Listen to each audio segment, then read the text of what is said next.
This is Real News Media TV, coverage you can trust. Please like, share, subscribe, and hit the notification bell. Select all for daily news updates. Good afternoon, my Real News Media TV family. Welcome back to the channel for another news update for December 9, 2022. And in the news this afternoon, Jamaicans directing crimes from overseas reported to U.S. law enforcement. Jamaican officials have shared with U.S. law enforcement a number of Jamaican criminals living in the North American country who are allegedly directing, soliciting, or financing crime in Jamaica. The information was shared during a meeting involving Prime Minister Andrew Holness, Commissioner of Police Major General Anthony Anderson, and the senior United States Department of Justice and the Federal Bureau of Investigation officials in Washington on Thursday. A media release from the Office of the Prime Minister said during the meeting the Commissioner noted that closer cooperation will ensure that criminals do not feel they have a safe haven in the United States from which to sponsor crime in Jamaica. Meanwhile, Holness said, "We were assured that the United States is taking even greater steps to deal with the problem of illegal exports of firearms, and we are pleased to note the passage of the bipartisan Safer Communities Act, which creates a legal framework to interdict and prosecute persons illegally exporting guns from the United States." The OPM release noted that the bill was passed in June this year. Holness asked that Jamaican traffickers and the guns destined for Jamaica be given priority attention under this new act.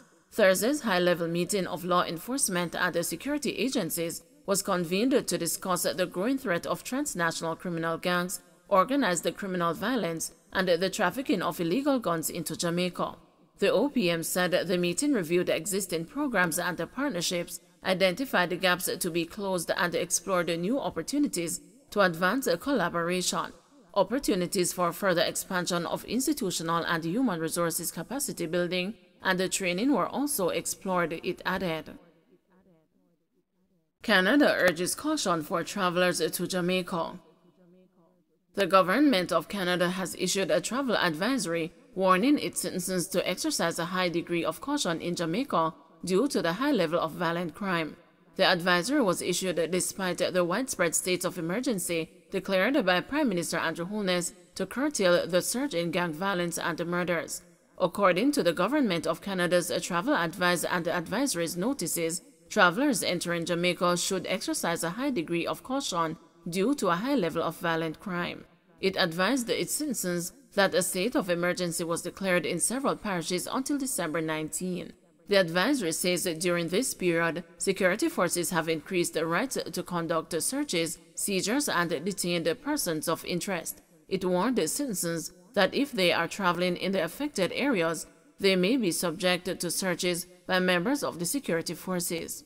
The Canadian government said violent crime, including armed robbery and murder, is a problem in larger cities and the tourist areas, including parts of Kingston and Montego Bay, despite the presence of police to counter criminal activity.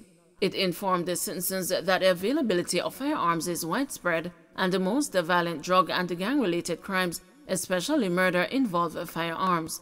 The advisory further states that there is a risk of becoming the victim of crossfire in these areas, and that tourists are also at risk of crimes of opportunity, especially theft and robberies.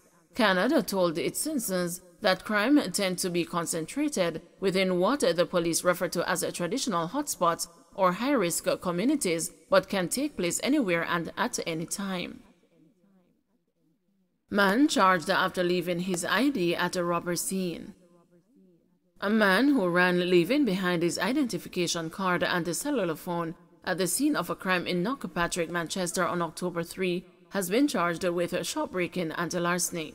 Gavin Lewis, a 39-year-old of Exchange District in St. Anne, was charged after he gave a caution statement to the police indicating his role in the crime. Reports from the Mandeville police are that a security company responded to an alarm trigger at a petrol service station in the area and summoned the police. When the team arrived, they saw men running from the building. Identification bearing Lewis's information and his cellular phone were found at the scene. Cell site evidence put Lewis's phone at the scene during the period of the break-in. He was subsequently arrested and charged. His court date is being finalized. The police are searching for the other men who escaped. American businessman freed of gun charges. An American businessman was on Thursday freed of gun-related charges before the gun court. Ellerton White, 52, a resident of Atlanta, Georgia, was charged in March after a police team seized 2 illegal guns in his vehicle along Chisholm Avenue in St. Andrew. Prosecutors had reported that on March 2, Mr. White was at a party along Chisholm Avenue when a police team arrived on the scene. The American and the 3 other men were seen driving away from the party when the cops intercepted the vehicle and requested a search. 2 illegal weapons were found on the back seat. But at the trial, Mr. White's attorney, Christopher Townsend, argued that his client was offering the men a lift to the nearest taxi stand and had no knowledge they were armed. He further argued that there was no evidence presented to suggest that the American had knowledge of the weapons in the vehicle. The judge agreed and ordered his release. 2 of the 3 other men were convicted in the case, while the 3rd was freed. Bail extended for Sagicor employees implicated in multi-million-dollar fraud. 2 female Sagicor employees implicated in a $65 million fraud at the Ligoni branch in St. Andrew got an extension of their bail until February 21 next year, when they appeared in the Kingston and the St. Andrew Parish Court this morning.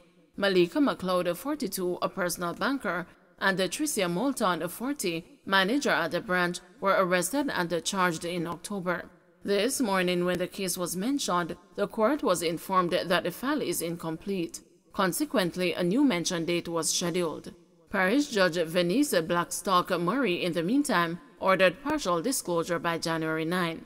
Both are on $1 million station bail. It is alleged that between August and October this year, the women conspired and defrauded U.S. currency accounts belonging to several Sagicor customers using fraudulent accounts they created. Sagicor said its management uncovered the fraudulent activities through its internal security systems.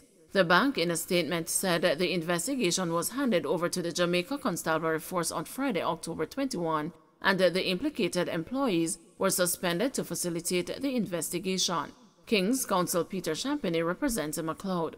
Attorneys at law Orville Morgan and Rita Allen Brown represent Moulton.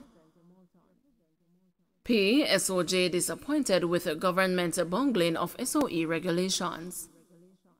The private sector organization of Jamaica has expressed disappointment with the lateness of the tabling of the regulations for the states of emergency currently in place across 8 parishes.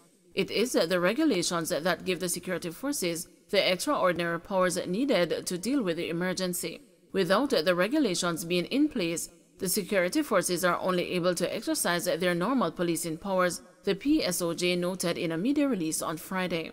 The private sector group also pointed out that this is not the first occurrence of the bungling of the tabling of regulations, adding that the GOJ can do better and must do better.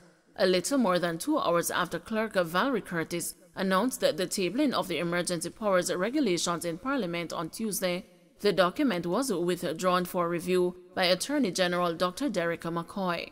National Security Minister Dr. Horace Chang said that the regulations will be tabled in the Senate on Friday and in the House next Tuesday.